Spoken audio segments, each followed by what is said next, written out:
親西洋咧，成身都係寶，佢嘅根、骨、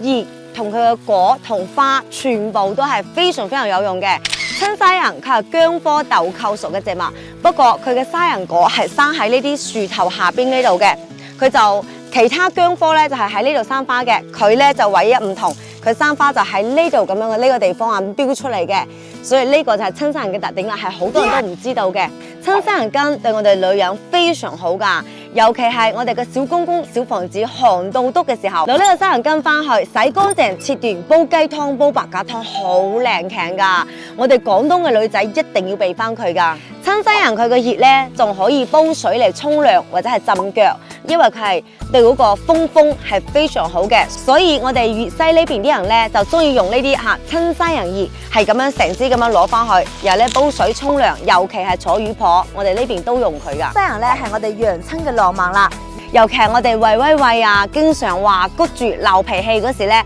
就攞嚟煲豬肚雞，養親人都知道呢個真係好好嘅。西洋花點解可以攞嚟泡酒或者係泡蜜呢？因為咧我哋有時候授粉，一朵西洋花咧佢會開10幾朵，每日係唔同一朵花開嘅，全部都要人工去授粉。有啲嚟唔切授粉嘅咧，就摘佢翻嚟泡西洋酒啦。我哋養親人都知道真係非常好飲㗎，唔知你有冇飲過呢？